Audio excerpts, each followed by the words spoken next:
Hello everyone, এই ভিডিওতে আমরা ফান্ডামেন্টাল পার্টিকেলস নিয়ে আলোচনা করব। ঠিক, তো আমরা জানি এই মহাবিশ্বে সব থেকে ফান্ডামেন্টাল জিনিস হচ্ছে অ্যাটম। অ্যাটম দিয়েই পুরো ইউনিভার্স তৈরি হয়েছে। ক্লিয়ার?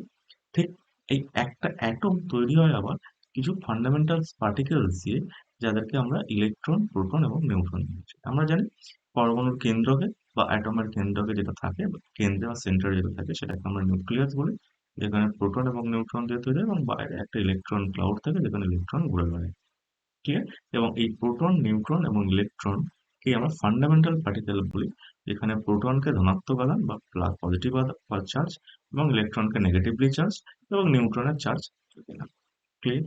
এবং প্রোটন এবং ইলেকট্রনের charge same but only opposite. Charge কি 1.6 10 to the power minus 19 coulomb each, but for proton is positive and for electron is negative. এবার লক্ষ্য করে দেখো যে মাস মাস এবং প্রোটন এবং নিউট্রনের mass almost equals, but mass of the neutron is slightly heavier than mass of the proton. Clear?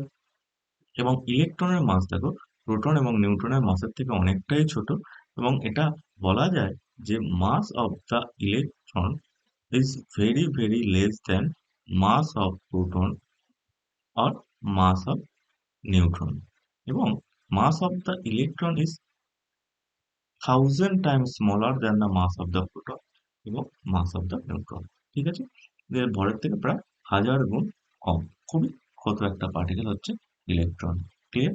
আমরা এই যে স্মলেস্ট যে অ্যামাউন্ট অফ চার্জ এটা একটা প্রোটনের বা একটা ইলেকট্রনের থাকতে পারে, তাকে সাধারণভাবে আমরা ই দিয়ে লিখে থাকি, এবং সেই ইটা হচ্ছে 1.6 into 10 to the power minus 19 coulomb. এই জিনিসটাকে আমরা সাধারণত কি বলে থাকি? এই জিনিসটাকে আমরা সাধারণভাবে আমরা একটা ইলেকট্রন, এই নাম্বারটাকে সাধারণত ক্যাপিটাল ই দিয়ে ডিনোট করি। Clear? Just it is a notation. Okay, good.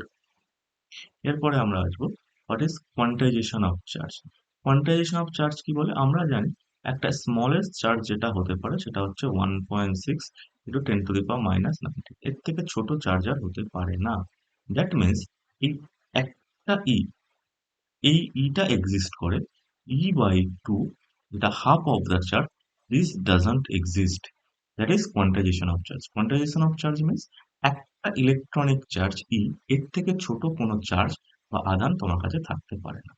তুমি যদি একটা আধান সংস্থা তৈরি করো যেখানে একাধিক আধান আছে, সেটা অলওয়েজ ইন্টিগ্রাল মাল্টিপল অফ একটা স্মল ই হবে। Clear? This is the smallest amount of charge, তার ইন্টিগ্রাল পূর্ণ সংখ্যার গুণিতক হবে। এখানে যদি দেখি এক্সাম্পলটা, একটা কিউ আধান তৈরি করা হয়েছে কতগুলো ছোট ছোট আধান নিয়ে, একটা, দুটো, তিনটে, চারটে, পাঁচটা। তাহলে আমরা কিউ কে লিখতে পারি 5 টাইমস ই। ক্লিয়ার? সেই এখানে এই এনটা হচ্ছে নাম্বার, যেটা হচ্ছে একটা ইন্টিজার নাম্বার, 1 2 3 ডট ডট 4, এরকম যে কোনো নাম্বার হতে পারে। ক্লিয়ার? সো এখানে কিউটা কখনোই 5/2e এরকম টাইপের হতে পারবে না। ক্লিয়ার? এই e/2 ডাজন্ট এক্সিস্ট, মানে এর থেকে এই একটা ছোট্ট স্মলেস্ট অ্যামাউন্ট অফ চার্জকে আর ভাঙা যায় না। এটাকেই বলে কোয়ান্টাইজেশন অফ চার্জ। তাহলে চার্জ সবসময় তার এই ছোট্ট যে চার্জ, ছোট্ট যে ইউনিট ই, তার সরল গুণিতক হবে। এটাকেই আমরা কি বলবো? Quantisation of charge. Okay, now move to the next. There is an example কি, find the number of electrons in -1 coulomb of charge। তাহলে এখানে ক্যাপিটাল কিউটা কি বলে দিচ্ছে? -1 কুলম্ব। আর আমরা জানি capital Q is equal to some n times e। For electronic charge we know that this should be minus sign, right? তাহলে আমরা বলতে পারি minus n e is equals to -1। ইলেকট্রনের চার্জ মাইনাস হয় আমরা জানি, তাহলে এখান থেকে মাইনাস মাইনাস কেটে যাবে। তাহলে এনটা আসবে, নাম্বার অফ চার্জ যেটা আসবে সেটা হচ্ছে 1 divide by e, 1 divide by 1.6 into 10 to the power minus 19, 10 to the power minus 19। এটা করলে যা অ্যান্সার আসবে তাই। Clear? So number of electrons in 1 coulomb of charge. So capital Q is given. আমরা জানি from quantization of charge, capital Q always some integral multiple of electron হবে। আর একটা electronic charge কি হয় আমরা জানি, নেগেটিভ, মাইনাস ই দিয়ে লিখি। তাহলে এন টাইমস ই, এখান থেকে আমরা এন এর ভ্যালুটা ক্যালকুলেট করে ফেলবো।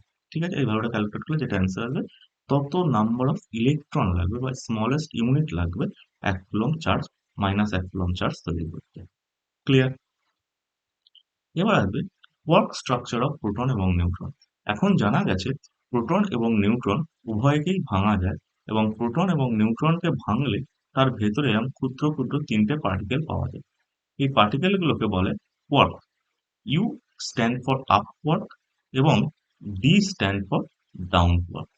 আপ কোয়ার্কের চার্জ আবার ফ্র্যাকশনাল হয়। একটু আগে বললাম আধানকে ভাঙা যায় না, কিন্তু এখানে কি বলছে মন দিয়ে শোনো, যে আপ কোয়ার্ক ফ্র্যাকশনাল চার্জ হয়। কি হয়? আপ কোয়ার্কের চার্জ হয় সাধারণভাবে 2/3 ইউ। ক্লিয়ার? আপ কোয়ার্কের চার্জ হবে 2/3 ইলেকট্রনিক আধান, এবং ডাউন কোয়ার্কের চার্জ হবে -1/3 ইলেকট্রনিক আধান। বাট মজার বিষয় হলো, এই আপ কোয়ার্ক এবং ডাউন কোয়ার্ক কখনোই ইন্ডিভিজুয়ালি একা একা বাজারে কোনো এর অস্তিত্ব নেই। শুধু একটা আপ কোয়ার্ক কেউ ধরে আনতে পারবে না, এরা সবসময় পেয়ার ফর্মে থাকে। ক্লিয়ার? এখানে যেমন প্রোটনের ভেতরে এরা পেয়ার ফর্মে আছে, এবং পেয়ার ফর্মে থেকে দেখো, দুটো আপ কোয়ার্ক এবং একটা ডাউন কোয়ার্ক নিয়ে প্রোটন তৈরি হচ্ছে, তাহলে প্রোটনের চার্জ কত হবে? 2/3 প্লাস 2/3, দুটো আপ কোয়ার্কের চার্জ মাইনাস 1/3। এটা করে দেখো, শুধু ই পড়ে থাকবে, যেটা হচ্ছে একটা প্রোটনের চার্জের সঙ্গে সমান। ঠিক আছে?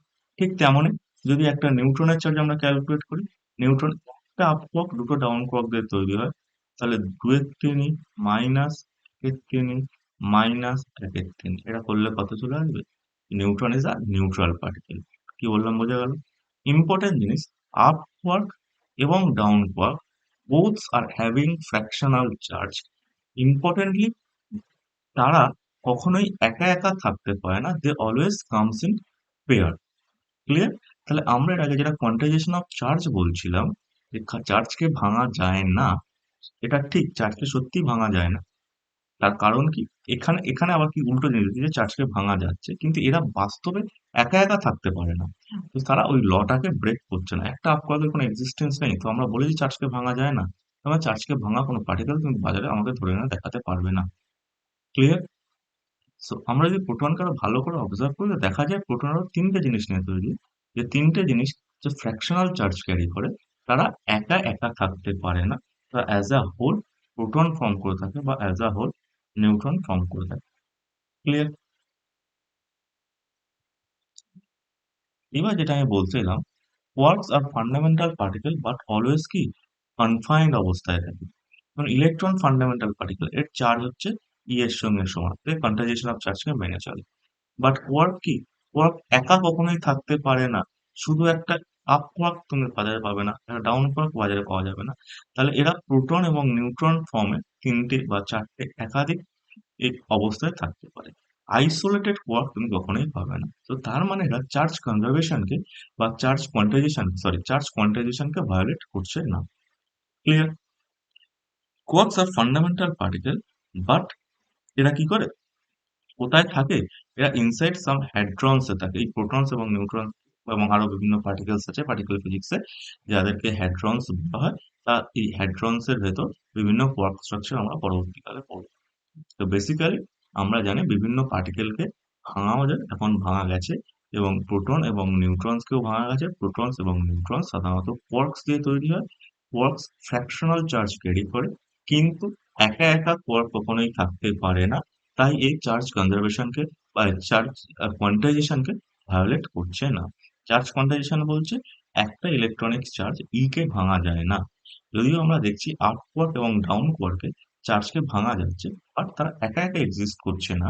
এক আইসোলেটেড কোয়ার্ক তুমি পাবে না। তো সেই জন্য সেই রুলটাকে তারা ভায়োলেট করছে না। কোয়ার্ক সবসময় একটা কম্বাইন্ড ফর্মে থাকে, যেখানে তাদের টোটাল যে যোগ করি টোটাল চার্জটা, সেটা সবসময় আমরা কি পাবো, একটা ইন্টিগ্রাল মাল্টিপল পাবো। তো সেক্ষেত্রে কোয়ান্টাইজেশন অফ চার্জ ভ্যালিড থাকছে। কিছু প্রপার্টিস যদি কোয়ার্কস এর আমরা দেখে নিই, কোয়ার্কস কি পয়েন্ট লাইক পার্টিকেল, খুব ক্ষুদ্র টাইনি পয়েন্টস লাইক পার্টিকেল। এদের কি ফ্র্যাকশনাল চার্জ থাকে 2/3 ই বা -1/3 আপ কোয়ার্ক এবং ডাউন কোয়ার্কের ক্ষেত্রে। চার্জ কি, এদের এই এই কোয়ার্ক গুলো তাদের নিজেদের মধ্যে ইন্টারঅ্যাক্ট করে এবং সেটা থ্রু এক্সচেঞ্জ অফ গ্লুয়ন। তারা সবসময় নিজেদের মধ্যে গ্লুয়ন্স এক্সচেঞ্জের মাধ্যমে ইন্টারাক্ট করছে। আর কি পাচ্ছি, এরা অলওয়েজ পেয়ার ফর্মে এক্সিস্ট করে। একটু আগেই বললাম আমি কি, যদি ব্যারিয়ন্স দেখি, হ্যাড্রন্স দু রকম হয়, একটা ব্যারিয়ন্স হয় এবং মেসন্স হয়। এই ব্যারিয়ন্স হচ্ছে প্রোটনস এবং নিউট্রন্স, এবং পাই মেসন্স, কে মেসন, অনেক রকম মেসন্স আছে। সেখানে সাধারণত দুখানা কোয়ার্ক লাগে, একটা কোয়ার্ক এবং একটা অ্যান্টি কোয়ার্ক। কি জিনিস পরবর্তীকালে শিখবো। সো এরা সবসময় একটা কম্বাইন্ড অবস্থায় থাকে, তো যার ফলে টোটাল চার্জটাকে এরা কনজার্ভ করে। যদি কোয়ার্কের চার্জ, যদি সাপোজ একটা আপ কোয়ার্কের চার্জ লিখি আমি 2 এর 3 ইউ, এবং এর অ্যান্টি কোয়ার্ক হচ্ছে আপ বার, যার চার্জ -2 এর 3 ইউ। তো সেক্ষেত্রে যদি কোয়ার্ক এবং অ্যান্টি কোয়ার্ক পেয়ারে থাকে, আইদার ইটস চার্জ 0 or 1 এরকম টাইপের হয়। ঠিক আছে, এটা পরবর্তীকালে আমরা শিখবো।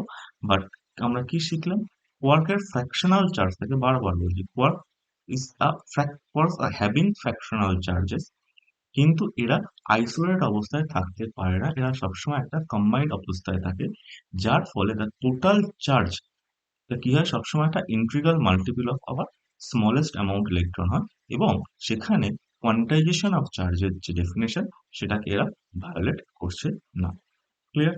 ওকে, আজকের ভিডিওতে এই পর্যন্তই। See you guys on the next video.